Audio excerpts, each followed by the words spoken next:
नेहा के पिताजी 3 महीने से बीमार चल रहे थे। नेहा जब भी उनसे मिलने के लिए मायके जाना चाहती, उसके सास ससुर और पति उसे नहीं जाने देते और बोलते शादी के बाद पहले ससुराल देखा जाता है। नेहा के सास ससुर और पति की मर्जी के बिना नेहा कुछ भी नहीं कर सकती थी, नहीं तो वह लोग बात का बतंगड़ बना देते थे। नेहा के मायके वाले भी बोलते थे, जाने दे, तू अब अपना घर संभाल, तुझे वहीं रहना है, यहाँ की चिंता मत किया कर। नेहा की शादी के बाद से ही वह 1 या 2 बार ही अपने मायके गई थी और नेहा की शादी को लगभग 15 साल हो चुके थे। भला कौन बेटी अपने मायके अपने जन्मदाताओं के पास नहीं जाना चाहती। लेकिन नेहा के ससुराल वाले बहुत ही अड़ियल किस्म के थे। वह नेहा को बहुत दबा कर रखते थे और नेहा के माता पिता भी उसे यही समझाते रहते थे कि जाने दे, तुझे तो वहीं जिंदगी गुजारनी है। नेहा के 2 बच्चे भी थे जो कभी भी नानी के घर नहीं जा पाए थे, सिर्फ अपने दादा दादी और पिता के कारण, जबकि नेहा की ननद हर साल अपने मायके आती थी। अपनी बेटी तो उन्हें बहुत प्यारी थी, पर दूसरे के घर की बेटी का दुख उन्हें नहीं दिखता था। और अब जब नेहा के पिताजी बहुत बीमार थे, तब भी वह उसे वहां नहीं जाने दे रहे थे, नहीं तो उनके घर का काम कौन करता। नेहा का मन बहुत घबरा रहा था। एक दिन नेहा की भाभी का फोन आया कि पिताजी बहुत सीरियस है। नेहा का दिल नहीं माना। वह तुरंत अपनी सास के पास गई और बोली, मुझे मायके जाना है, मेरे पिताजी बहुत सीरियस हैं। तो सास ने बहुत ही बदतमीजी के साथ बोला, सीरियस है ना, मर तो नहीं गए, जाकर भी क्या करेगी, अब तो वह बचने वाले नहीं, कुछ दिनों के बाद ही जाना। नेहा को बहुत जोर का गुस्सा आया। वह बोली, आप लोग इंसान नहीं जानवर हैं, मैं माँ के घर जा रही हूँ, जो करना है कर लेना। नेहा के बच्चे स्कूल गए हुए थे, लेकिन नेहा के पास समय नहीं था उनके आने का इंतजार करने का। उसे पता था कि बच्चे वैसे भी दादा दादी के ज्यादा करीब हैं, इसलिए वह चुपचाप अपने मायके के लिए निकल गई। जाते वक्त उसके पति ने बोला, ठीक है, तुम हमारी इजाजत के बिना जा रही हो, अब लौटकर इस घर में आने की जरूरत नहीं। नेहा ने कुछ नहीं सोचा, बस चली गई। नेहा के मायके पहुंचने से पहले ही उसके पिताजी की मृत्यु हो गई। नेहा को बहुत दुख हुआ कि वह समय रहते अपने पिता से मिल नहीं पाई और उसे इस बात पर गुस्सा भी आ रहा था कि उसने जो हिम्मत आज दिखाई, वह हिम्मत उसने कुछ दिन पहले क्यों नहीं दिखाई। खैर, पिताजी की अंतिम क्रिया कर दी गई। उसके ससुराल से औपचारिकता निभाने के लिए उसका पति आ गया। जब सारा कुछ समाप्त हो गया तो नेहा का पति घर जाने लगा, तो नेहा ने भी उसके साथ जाने के लिए तैयार होने लगी। लेकिन उसने बोला, तुम अपनी मर्जी से अपने मायके आई थी बिना हमारी इजाजत के, इसलिए अब तुम यहीं रहो, हमारे घर आने की जरूरत नहीं। नेहा को सुनकर बड़ा अटपटा लगा कि यह कैसी बातें कर रहा है, लेकिन वह नेहा को लिए बिना चला गया। उसके पति के जाने के बाद उसके भाई ने उसके सास ससुर को फोन लगाया और सारी बात बताई, तो उन्होंने बोला, ठीक ही तो किया मेरे बेटे ने, जब वह हमारी इजाजत के बिना मायके गई है तो वहीं रहे, उसे यहाँ आने की जरूरत नहीं। नेहा के भाई को बहुत तेज गुस्सा आया, कैसे लोग हैं यह, एक तो बेटी को उसके पिता से अंतिम समय में मिलने नहीं दिया और अब बकवास कर रहे हैं। नेहा के भाई ने बोला, अब नेहा अपने ससुराल नहीं जाएगी, यहीं रहेगी, एक तो गलती, ऊपर से बकवास किया जा रहा है। इस पर नेहा की माँ ने बोला, कैसी बातें कर रहा है बेटा, अब वही नेहा का घर है, उसको वहीं जाना पड़ेगा। ऐसा कर, तू कल नेहा को लेकर वहां चला जा और उन लोगों को मना ले, नहीं तो नेहा का घर बर्बाद हो जाएगा। इस पर नेहा के भाई ने बोला, कैसी बातें कर रही हो माँ, 15 साल हो गए नेहा की शादी को, 2 बच्चे हैं उसके, लेकिन फिर भी उसका पति ऐसा व्यवहार करता है जैसे कल ही उसकी शादी हुई है और नाटक करता रहता है। आज तक कितनी बार नेहा आई है अपने मायके, हम जितना दबते गए हैं वह लोग उतना ही दबाते गए हैं। क्या सिर्फ नेहा को उनकी जरूरत है, उन्हें नेहा की जरूरत नहीं? नेहा की भाभी, जो कि नेहा को बहुत मानती थी, क्योंकि जब वह इस घर में आई थी तो नेहा छोटी थी और दोनों ननद भाभी का आपस में बहुत प्यार था, वह भी अपनी सास से बोली, नहीं माँ जी, नेहा के भैया बिल्कुल ठीक कह रहे हैं, 15 साल हो चुके हैं नेहा दीदी की शादी को, आज तक उन लोगों का नाटक कम नहीं हुआ, 2 बड़े बच्चे हैं इनके, फिर भी ऐसा लगता है जैसे कल के नए दामाद हों। शादी के 15 सालों के बाद कितने बार आई है नेहा दीदी अपनी माँ के घर, उनके बच्चों ने तो कभी नानी का घर देखा भी नहीं, इतने बेकार लोग हैं। हम लोगों ने उनकी इतनी हेकड़ी बर्दाश्त की है तो वह और भी ज्यादा हेकड़ी दिखा रहे हैं।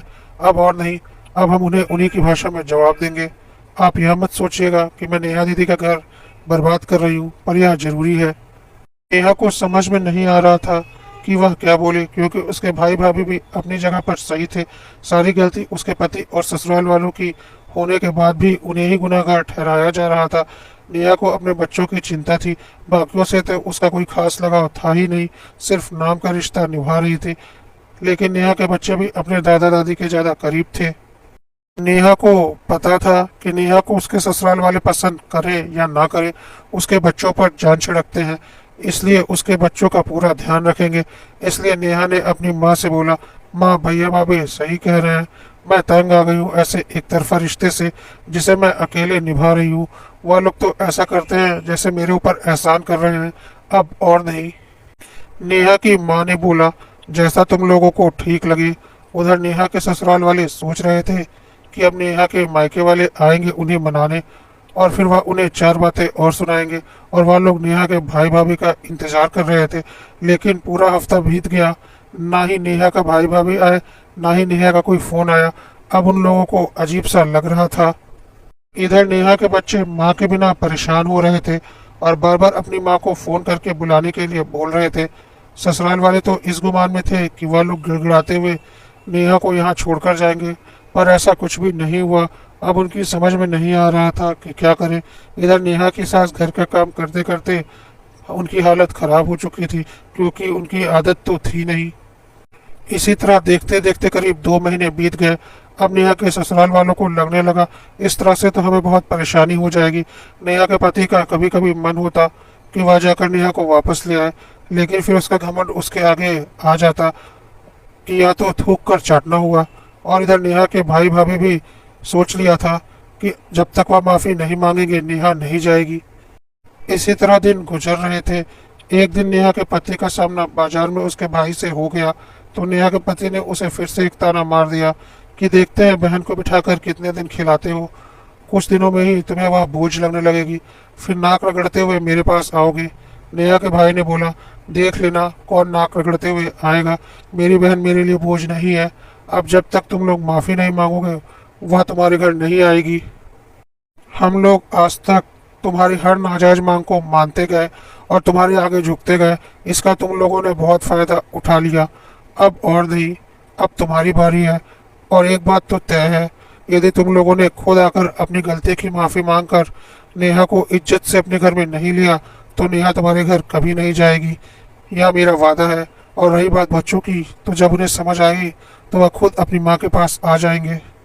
नेहा का भाई घर आ चुका था, पर नेहा के पति की बातें कहीं ना कहीं उसके दिमाग में घूम रही थी, और उसने नेहा, उसकी माँ और अपनी पत्नी को सारी बातें बताई और बोला, कहीं सच में ऐसा ना हो कि हमारे खर्च बढ़ते जाएं और हमें सच में नेहा बोझ लगने लगे, और नेहा को ऐसा ना लगे कि हमने उसका घर तोड़ दिया। लेकिन उन्हें सबक सिखाने का अब और कोई उपाय नहीं बचा था, इसलिए मैंने नेहा के लिए कुछ सोचा है, अगर तुम लोग सहमत हो तो। नेहा ने बोला, भैया मैं आपकी सारी बातों से सहमत हूँ, मुझे पता है आप जानबूझकर मेरा घर कभी नहीं तोड़ेंगे। वह लोग कैसे हैं मैं पिछले 15 सालों से देख रही हूँ, बल्कि झेल रही हूँ। आप जैसा बोलेंगे मैं वैसा करने को तैयार हूँ। तो नेहा के भाई ने बोला, देख नेहा, शादी के पहले भी तू मेरी दुकान पर काम करती थी, तब पिताजी और मेरे साथ तू भी दुकान पर चलती थी। तुझे पता है हमारी मिठाई की दुकान इस शहर की सबसे बड़ी दुकान है, और उस दुकान में पहले तो मिठाइयाँ भी बनाती थी। तेरे हाथ में बहुत स्वाद था, हाथों हाथ सारी मिठाइयाँ बिक जाती थी। तेरे जाने के बाद हमने कारीगर रखे थे, जो कि आज भी हैं, जिन्हें मैं 25,000 रुपये महीने की तनख्वाह देता हूँ। ऐसे 3-4 कारीगर हैं मेरी दुकान में। तो जब घर में इतना अच्छा हलवाई है तो मैं दूसरों को पैसे क्यों दूँ। तो कल से तू दुकान पर आएगी, और जितनी तनख्वाह मैं उन्हें देता हूँ उतनी तुझे भी दूंगा। इस तरह से तू आत्मनिर्भर बन जाएगी, तुझे किसी के ऊपर आश्रित होने की जरूरत नहीं होगी, और तुझे ऐसा भी नहीं लगेगा कि तू हमारे ऊपर बोझ है। तेरे पति का गुरूर देखकर आज मुझे समझ में आ गया कि वह इतने जल्दी झुकने वाला नहीं, लेकिन झुकेगा जरूर, और नहीं झुकेगा तो तुझे वहां जाने की जरूरत भी नहीं। क्या सुख मिला है तुझे उस घर में, और जब तू अपना कमाएगी तो आत्मसम्मान के साथ रहेगी। और हमारा बगल का 2 रूम तो खाली ही पड़ा है, जो हमने बच्चों के लिए बनवाया था। अब तो दोनों बच्चे बाहर पढ़ने जा चुके हैं, तो तू वहाँ शिफ्ट हो जा। और आत्मसम्मान के साथ रह, क्योंकि मुझे पता है तेरे मन में भी यह बातें चल रही हैं कि तू हमारे ऊपर बोझ बनती जा रही है। इस घर पर तेरा भी उतना ही हक है जितना कि मेरा, तो तू जब तक चाहे यहाँ रह सकती है, जब अपना कमाएगी तो चिंता ही क्या। इस पर नेहा की माँ ने बोला, यह कैसी बातें कर रहे हो, मोहल्ले वाले क्या बोलेंगे कि कुछ दिन भी बेटी को रख कर खिला नहीं पाए और उन्हें ऐसा लगेगा कि हमारी बेटी का घर टूट चुका है। नहीं, मैं ऐसा नहीं होने दूंगी। लेकिन नेहा ने बोला, नहीं माँ, भैया बिल्कुल ठीक कह रहे हैं। इस तरह से मैं कितने दिनों रह सकती हूँ, आज नहीं तो कल दिलों में दरारें आ ही जाएंगी। अगर मैं अपने पैरों पर खड़ी रही तो कभी कोई दिक्कत नहीं होगी। नेहा की माँ ने बोला, जैसा तुम लोगों को ठीक लगे। नेहा अगले दिन से दुकान पर काम करने के लिए जाने लगी और बगल वाले कमरों में शिफ्ट हो गई। हाँ, पड़ोस के लोगों ने बातें जरूर बनाई, पर नेहा और उसके परिवार को इससे कोई फर्क नहीं पड़ा। लोगों का तो काम ही होता है भूलना।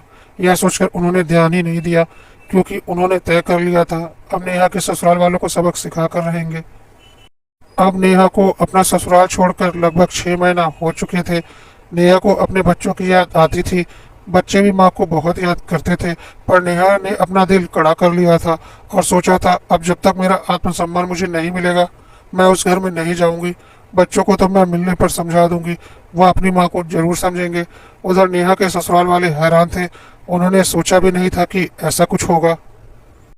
धीरे धीरे और वक्त बीत गया। करीब 1.5 साल से नेहा अपने मायके में ही थी और आत्मसम्मान के साथ रह रही थी। सब कुछ अच्छा चल रहा था। उधर नेहा के ससुराल में सबको लग रहा था कि इस बार हेकड़ी दिखाकर उन लोगों ने भारी मुसीबत ले ली, पर उन्हें झुकना गवारा नहीं था, इसलिए वह लोग इंतजार कर रहे थे नेहा के खुद उस घर में आने का, जो कि कभी होने वाला नहीं था। इस बीच नेहा की सास आंगन में फिसल कर गिर गई और बेड पर पड़ गई। उसकी कमर में बहुत चोट आई थी और डॉक्टर ने उसे बेड से उठने के लिए मना कर दिया था। अब वह उठने के लायक भी नहीं रही थी। अब तो नेहा के ससुराल वालों पर बहुत बड़ी मुसीबत आ गई। अब उन्हें समझ में नहीं आ रहा था कि क्या करें। उन्होंने कुछ दिनों के लिए नर्स और कामवाली को घर में रखा, लेकिन यह सब कुछ ज्यादा दिनों तक नहीं चला। उसके बाद नेहा की सास ने अपनी बेटी को कुछ दिनों के लिए बुलाना चाहा, लेकिन उसने साफ बहाना बना दिया। अब उनके समझ में नहीं आ रहा था कि क्या करें, क्योंकि काम वाली तो काम कम करती थी और चोरियां ज्यादा करती थी और उसे देखने के लिए घर पर कोई होता भी नहीं था। नेहा की सास बेड से उठ नहीं सकती थी। नर्स भी पूरे पैसे लेती थी, लेकिन नेहा की सास का ख्याल नहीं रखती थी।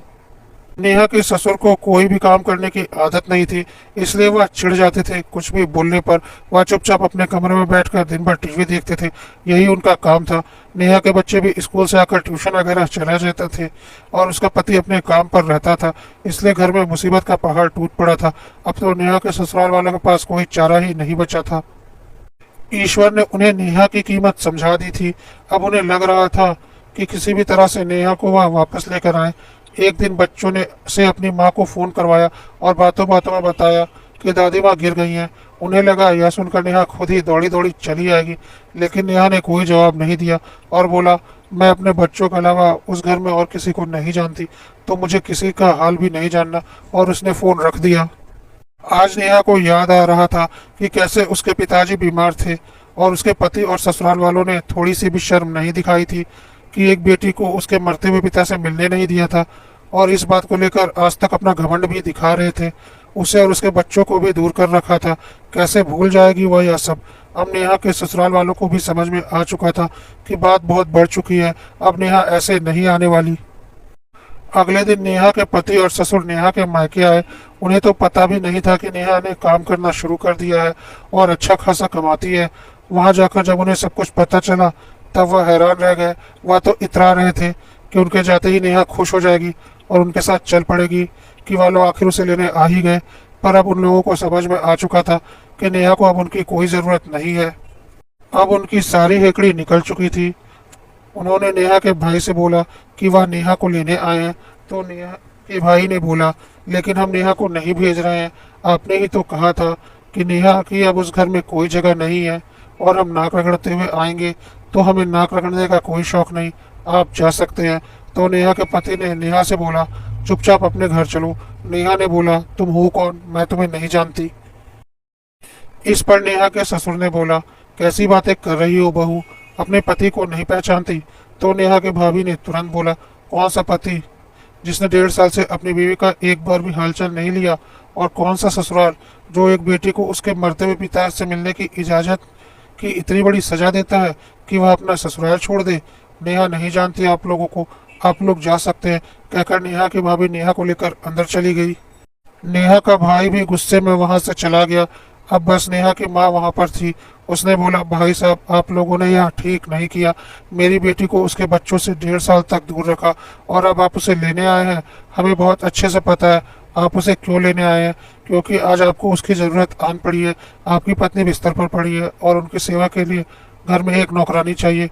आप हमें नहीं बताएंगे तो क्या हमें पता नहीं चलेगा? नेहा आप लोगों के साथ बिल्कुल नहीं जाएगी। आप लोगों ने नेहा के साथ अच्छा नहीं किया। 15 साल तक उसकी ज़िंदगी तबाह करके रखी। आज मैं जब अपने बच्चों को खुश देखती हूँ तो मुझे बहुत अच्छा लगता है। आप लोग जा सकते हैं। अब नेहा के ससुर और पति को समझ में आ चुका था कि मामला बहुत बिगड़ चुका है। उन्हें कोई रास्ता समझ में नहीं आ रहा था। उन्होंने बोला, हम आपकी सारी शर्त मानते हैं, हम माफ़ी मांगने को तैयार हैं।